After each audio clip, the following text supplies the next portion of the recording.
which is the protector of our entire Constitution. For without it, we do not have a Constitution. Senator Cruz has a record. Yes, he does have a record. That record is for all to see.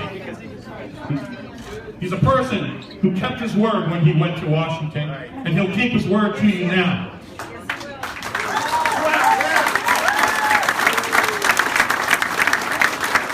It is with great pride and my honor to introduce to you the very first announced presidential candidate for this country, Senator Ted Cruz.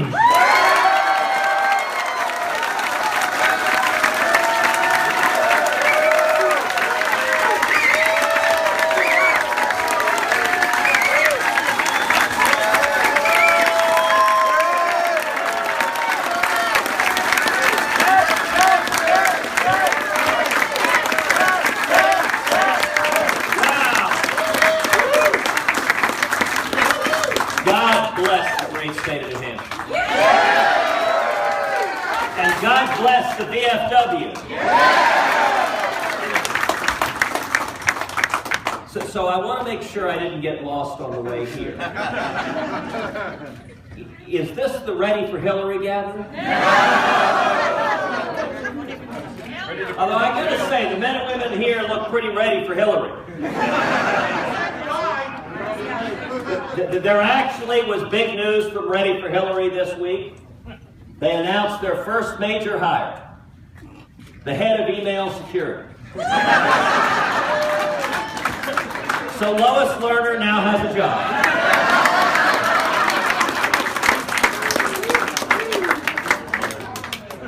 I am thrilled to be back in New Hampshire. I am so honored, I'm humbled that y'all would take time away from your families to come out and spend some time together. This week has been a pretty quiet week. On Monday, I announced my candidacy for president of the United States.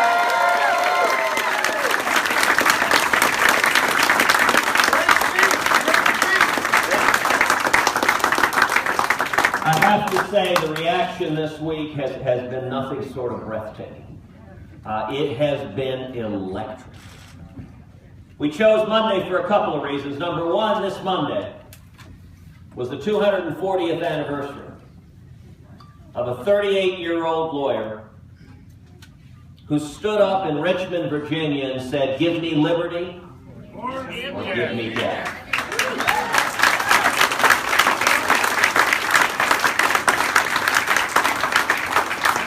Somehow that's a sentiment that folks here in New Hampshire understand real well.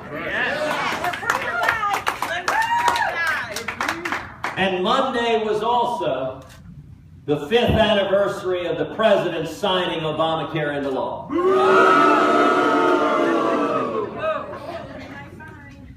Let me tell you what's happening across this country. Men and women across this country are waking up. Yes. They are energized. We are seeing, Jack, we're seeing this across the country, an army of courageous conservatives standing up for this country.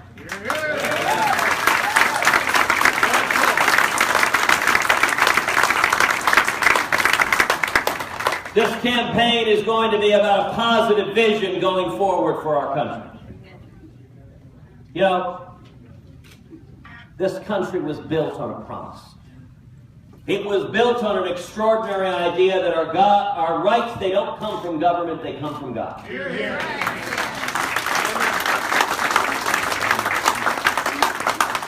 And our founding documents, the Declaration, the Constitution, were all designed to rein in government to protect those God-given rights. Hear, hear.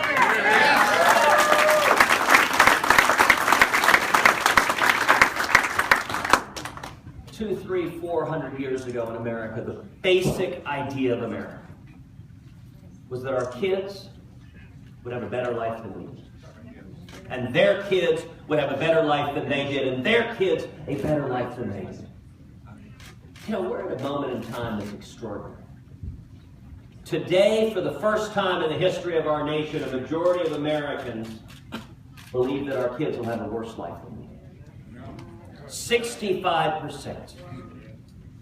There is this sense that the promises this country was built on, somehow more and more people are feeling they're slipping away. We can't quite hold on to them. This election is going to be about something very, very simple. Reigniting the promise of America.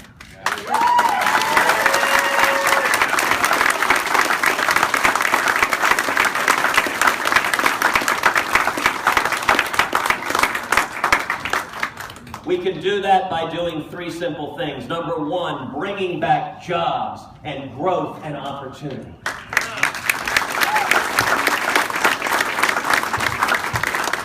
Economic growth is foundational to everything else in this country. For 6 years, we've been trapped in stagnation.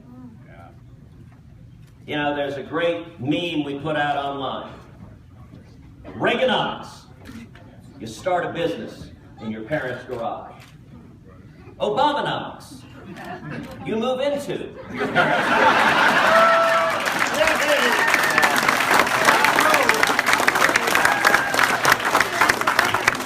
You want to sum up a jobs and opportunity agenda, that's the difference right there and there. We need to get back to the kind of environment where small businesses are growing and flourishing and creating jobs. 2/3 of all new jobs, they come from small businesses. Most of them in Texas. A whole lot of them are in Texas. But you know what? A whole lot more of them are going to be up in New Hampshire and in New England and across this country as we get the federal government out of this.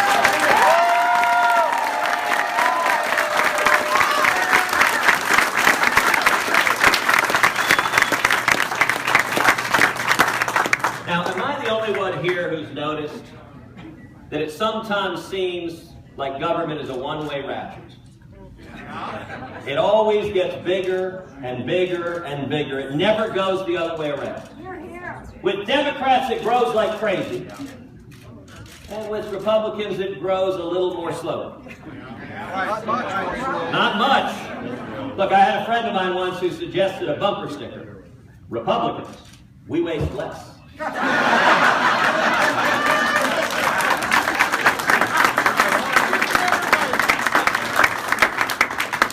Well, I like that sign. We can do better. That's exactly right.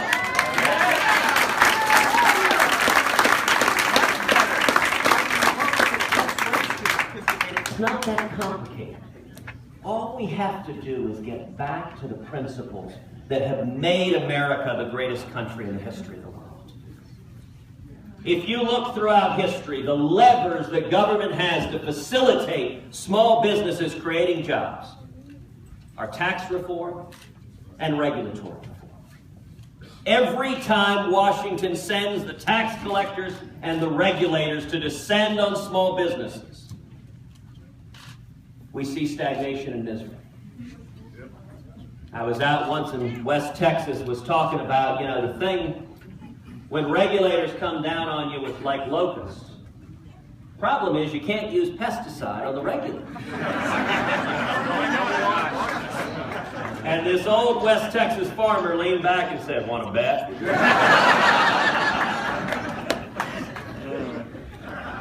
When it comes to tax reform, there are more words in the IRS code than there are in the Bible. We need to move to a simple flat tax.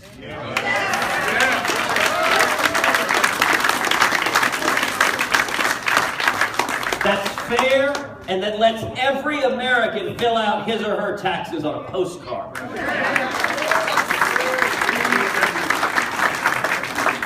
And if we do that, we should abolish the IRS.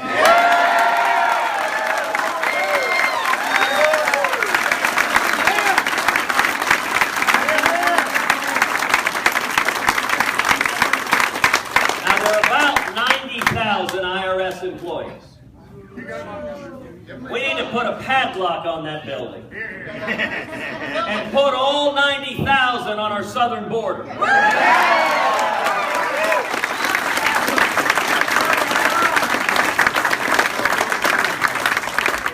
to our friends in the media, I say that somewhat tongue-in-cheek. Yes. But think about it for a second. Imagine you traveled thousands of miles through the blazing sun. Imagine you swim the Rio Grande, and the first thing you see is 90,000 IRS. You turn around and go home too.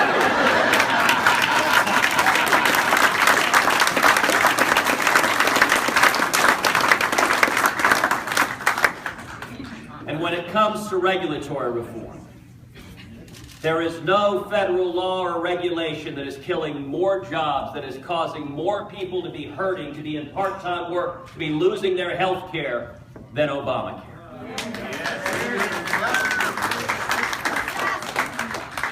I am convinced, come 2017, a new president in the White House is going to sign legislation repealing every word of Obamacare.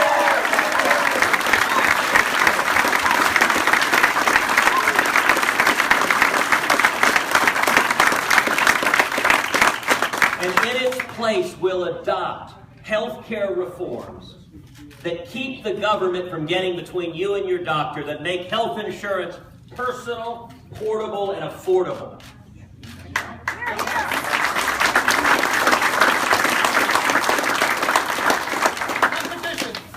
Local. Competition, local. Look, y'all understand, nobody in Washington, those words make no sense in Washington, D.C. Tell you the second critical element is we need to defend our constitutional liberties.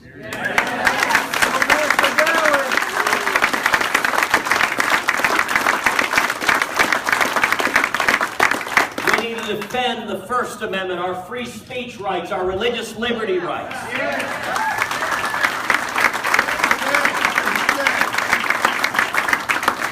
You know, we've seen the IRS demanding of citizen groups.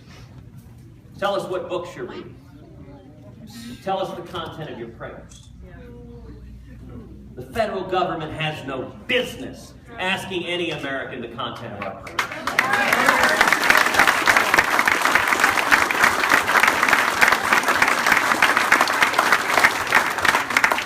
We need to defend the Second Amendment, the right to keep your marijuana.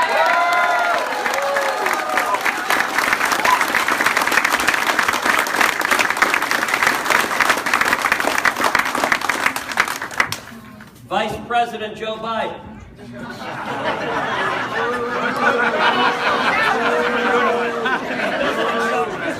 You know the nice thing?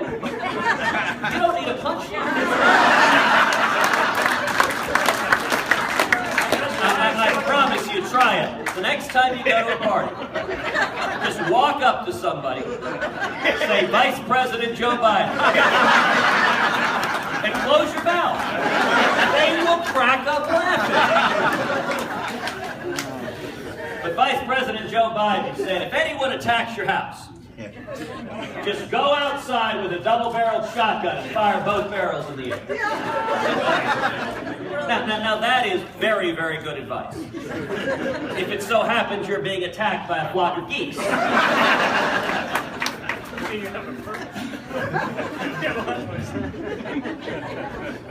We need to defend the Fourth and Fifth Amendments. We need to defend our rights to privacy.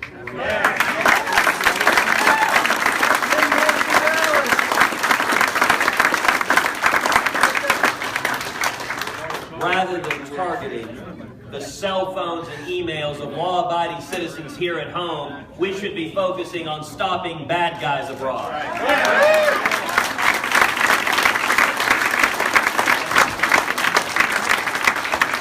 We need to defend the 10th Amendment.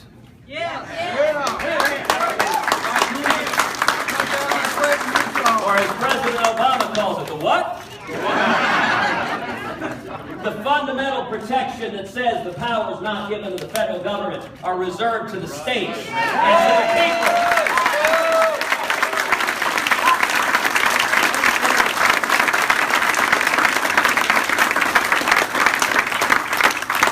That means their core responsibilities the federal government is supposed to do. It should defend our nation. It should secure our borders. And there are a whole bunch of other areas where the federal government has no business, areas like education. And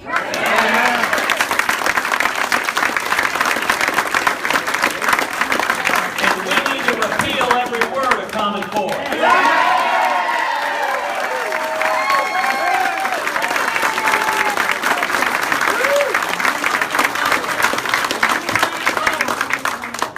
Education is too important to have it dictated by unelected bureaucrats in Washington. It should be at the state level, or even better, at the local level, where parents have direct control over what's happening.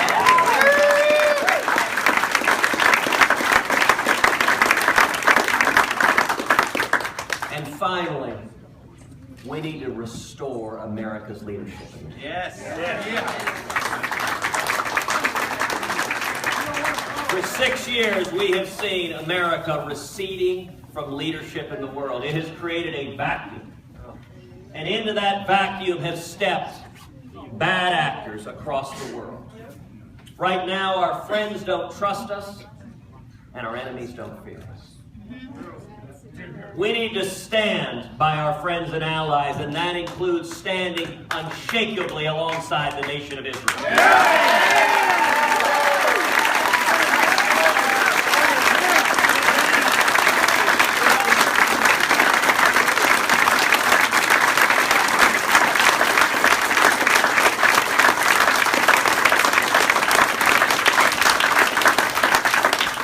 You may have noticed the Obama political team went over to Israel to try to help run the campaign to defeat Mr. Netanyahu.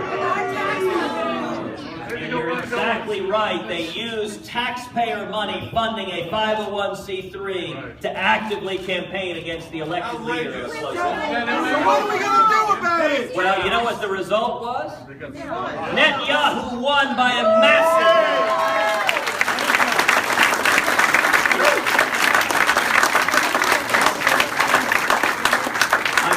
Of a few months ago, Jay Leno was in Jerusalem, and he was doing stand-up, and he said, "So, most popular name in Israel right now?" No. Least popular name in Israel? John Kerry.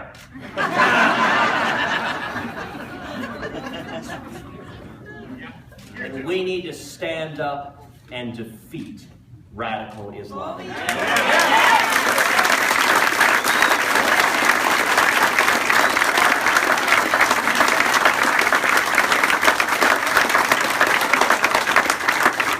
You cannot defeat radical Islamic terrorism with a president who's unwilling to utter the words radical Islamic terrorists.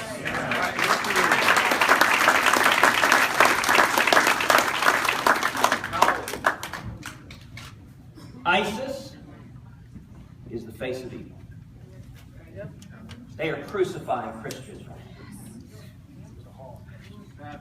They are putting people in cages and lighting them on fire. And this is a president who, when we saw the horrific terrorist act in Paris, referred to it as a, quote, random act of violence. There is nothing random about radical Islamists going in with butcher knives to a kosher deli to murder Jews because of their Jewish faith. Right. And when 22 Coptic Christians were horribly beheaded, the president described it as 22 people who were killed because of their Egyptian citizenship. You know, I've got to say, Pope Francis powerfully spoke out and said their blood confesses Jesus Christ.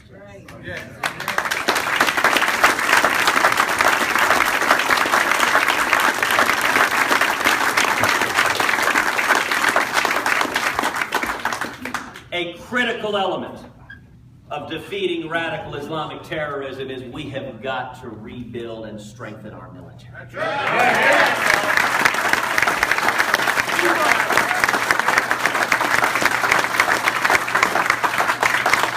I'm thrilled to be here at the VFW. I'll tell you, in 2 weeks I'm going to be back home in Texas at Fort Hood. where they are going to finally be presenting the Purple Heart to the victims of major development.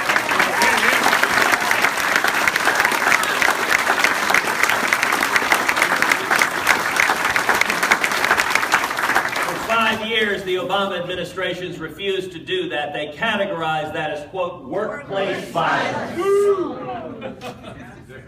Now, I'll tell you, in the Senate, I introduced legislation to change that. And we were able to build bipartisan support on the Senate Armed Services Committee. And over the opposition of the Obama administration in December, the Senate passed legislation making those heroes who died eligible for the Purple Heart, and that's why they're receiving it.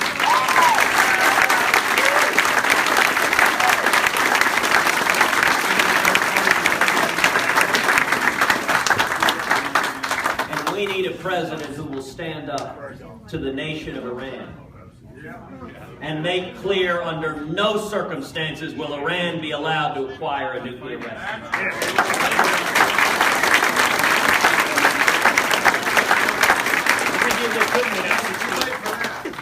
You know, you may have heard a few weeks ago, 47 senators signed a letter to Iran.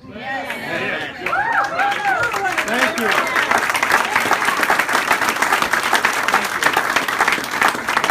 A very simple letter that just made clear how our Constitution works. In order to make binding law in this country on the Constitution, there are two ways and only two ways. One, you sign a treaty and have it ratified by 2/3 of the United States Senate. Or two, you pass legislation through both houses of Congress that the president signs into law. If you don't, and I will note, we've got some young people here. Anyone in junior high who's taken a civics class knows that.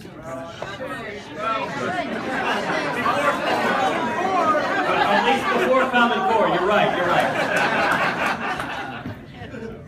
Unfortunately, the reaction from this administration, the hysteria from this administration, and one of the most revealing responses was Iran's Foreign Minister Zarif, who wrote back. He said, "You do not understand. Heads of state speak for the nation in every respect and can bind their nation in every respect." And it is true, in Iran, there is a so-called supreme leader, Khamenei, who can bind the nation in anything he wants, and if you disagree, he will have you shot. But one of the incredible, wonderful, powerful things about the United States of America, we don't have supreme leaders in this country.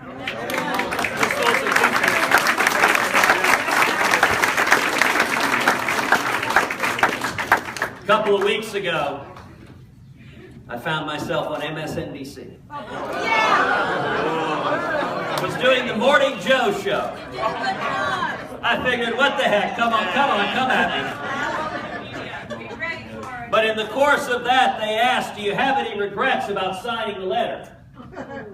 And I said, "My only regret is like John Hancock, I didn't make my signature bigger."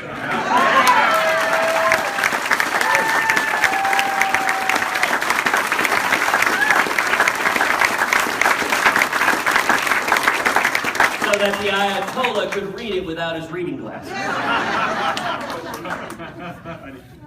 Every one of us is here because we love freedom. That's right. Because we love our kids.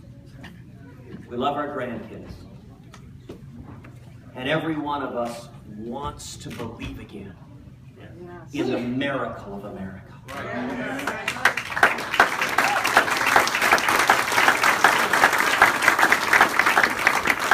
We know this firsthand. We know this in our own families.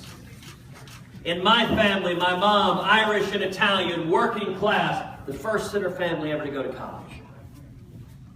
My dad, a Cuban immigrant who was in prison, who was tortured, beaten in a Cuban jail, and came to America with nothing, with $100 sewn into his underwear. I actually don't advise carrying money in your underwear. It gets washed too many times. But then you get accused of money laundering.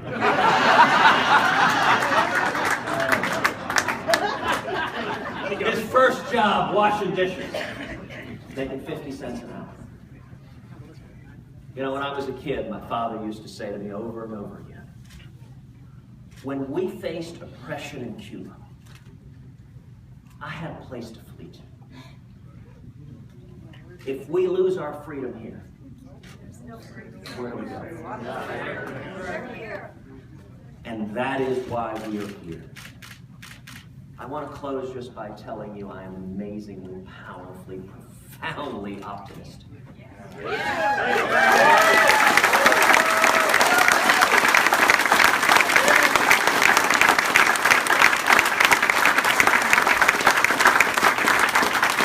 I'm optimistic because of each of you.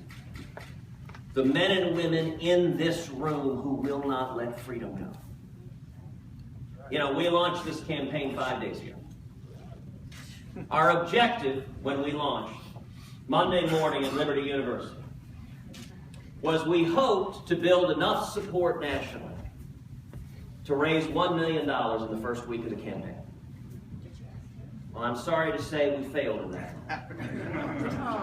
We raised $1 million in the first day.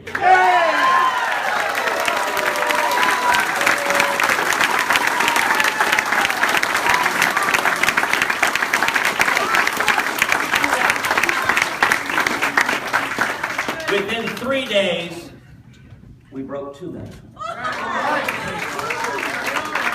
Now listen, our friends in the media will tell you, this Cruz guy, he can't win. You know, I think my favorite point that made this was the New York Times. Anyone here read the New York Times? No. All right, so actually, some sensible people. But the New York Times said Cruz cannot win because he is hated by the Washington elites.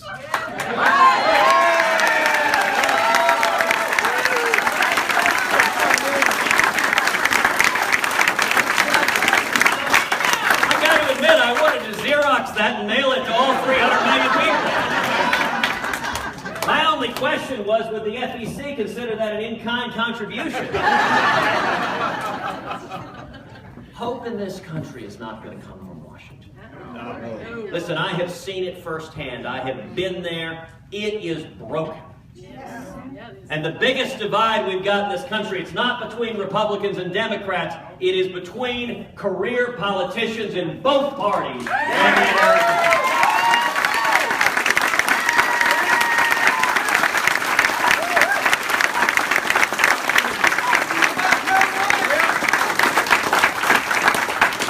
But I am optimistic because of you. I am optimistic because of the unlimited potential of free men and free women. And the way we will turn this country around is courageous conservatives rising up to demand we will take this country back. Yeah.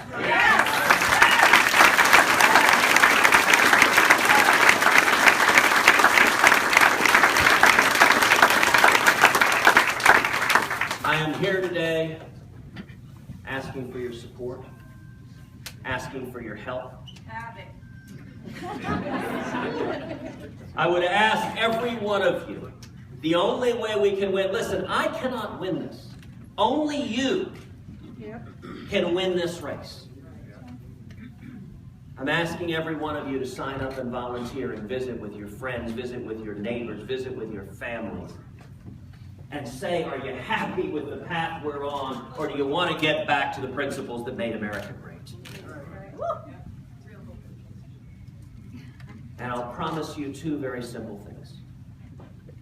Number 1, I will tell you the truth. Hey.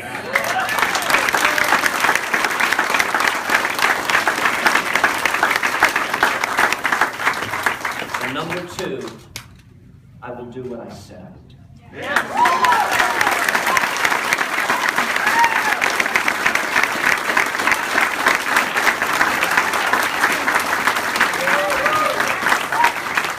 And with that, I am happy to answer or dodge any question you like. Yes, thank you. When you came in, I have mentioned to you that... Here, man, let me... when you came in, I mentioned to you Harry Reid was retiring without running. And when you just said that, we shouldn't have career politicians. For years, my friends and I were fighting for term limits. But my question to you is that, what are we going to do with all these illegals that are here? And when the president said that they should have amnesty, they're going to be competing against jobs with Americans, and they're taking our food stamps, our homes, and they're doing everything that they're not entitled to. They have an entitlement. Social Security is not an entitlement for us who pay to that system. That's right. Well, thank you very much for that question. The first point she made, if folks didn't hear, was a bit of news today that Harry Reid is retiring. In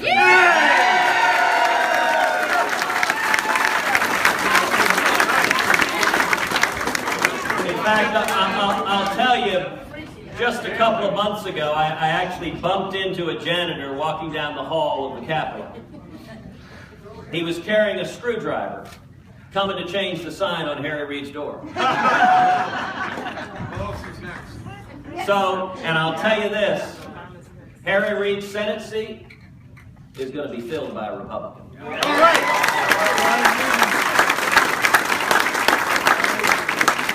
Now, this young lady's question was what to do about all of the people who are here illegally, and what to do about immigration.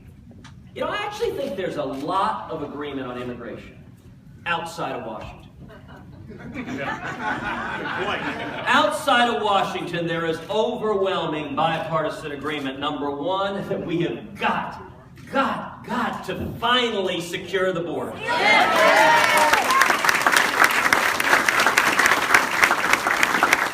And we know how to do it, by the way. Look, I represent the state of Texas. We've got nearly 2,000 miles of border. When you go and visit with law enforcement on the border, you ask, what does it take? The number one thing it takes is boots on the ground. Which is why I've introduced legislation to triple the Border Patrol. To increase fourfold the fixed wing and rotary wing air assets. To use technology to finally secure the border and put in place a strong E-Verify.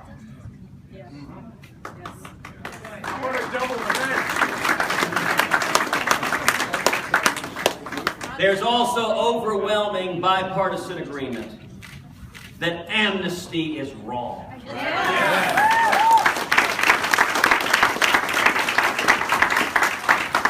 Now, you may have noticed that not every potential Republican candidate agrees with that. Nope. Rhinos. Listen, my view is very simple. Amnesty is profoundly unfair to the millions of legal immigrants who followed the rules, who waited in line, and it is inconsistent with rule of law. And we need a president who will stand up and oppose amnesty.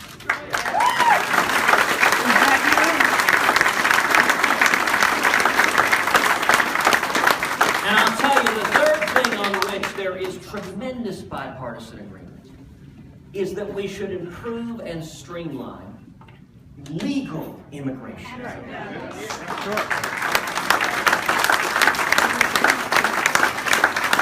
That we should welcome and celebrate those who come here seeking a better country, following the rules. Americans by choice is what Reagan called them. That is a bipartisan agenda that Washington's not listening to. Open up the European voters.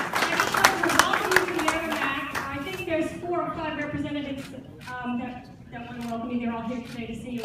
And I wanted to tell you that across the street at the corner is the grave of Matthew Thornton, who is one of the signers of the Declaration of Independence. Fantastic.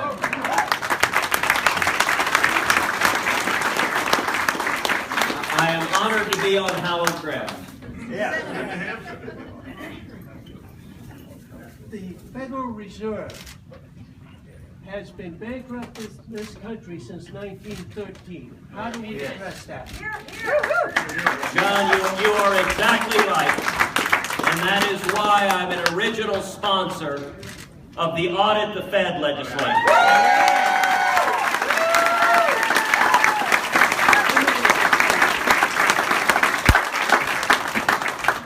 Fed is doing is profoundly dangerous. The Fed has been debasing our currency. And who benefits? Wall Street does great. Bank of But England. working men and women, retirees who saved their whole lives, find their savings devalued. Single moms who are trying to provide for their kids, they go to the grocery store and suddenly the cost of hamburger or chicken or milk or eggs gets higher and higher and higher. Their electricity bills get higher and higher and higher. Their health insurance bills get higher and higher and higher. We need sound money. And we've got to rein in the Fed.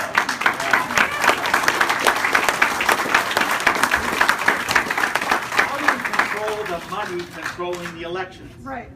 How do you suggest that is better control? Okay, so the question is, how do we control the money controlling elections?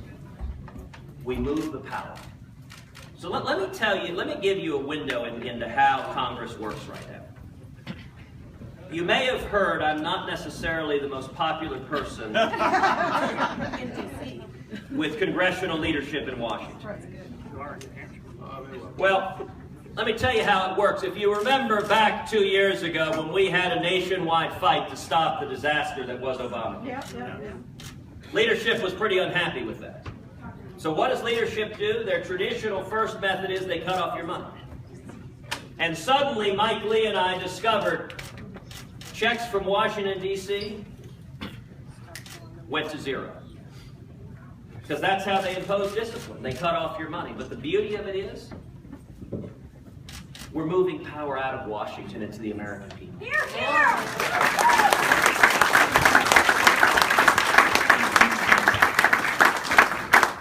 I'll tell you a story from when I ran for Senate in Texas. When we launched the campaign in Texas, I was at 2% in the polls. Yeah. The margin of error was 3%. I was thrilled. I went home to Heidi. I said, we're at 2%. She said, well, sweetheart, technically, couldn't you be at -1? My opponent in the state was the sitting lieutenant governor, who controls the state legislature. So he had every major statewide office holder with him. Every lobbyist in the state was against us. Every major corporation in the state was against us. Every trade association in the state was against us. And he's personally worth over $200 million. So he wrote a $25 million check to his own campaign. And yet what we did in Texas is we ran a grassroots campaign that frankly started just like here. And the Tea Parties helped too. That's right. The Tea Party, God bless the Tea Party.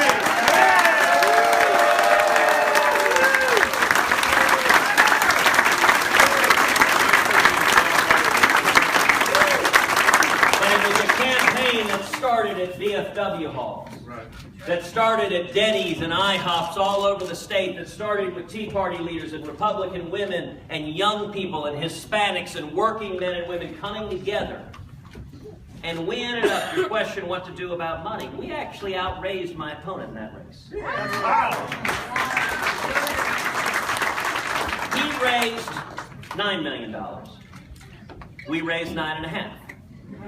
His 9 came from $3,000. Our 9.5 came from $34,000. Senators, can I butt in here a little bit due to time constraints? The Q&A is pretty much finished, but we made a promise that they would have some photo ops with you. So what we're going to do for the next 10 minutes or so, and you're going to have to line up on this side of the stage, this podium. I need a couple fellas to come up and remove it.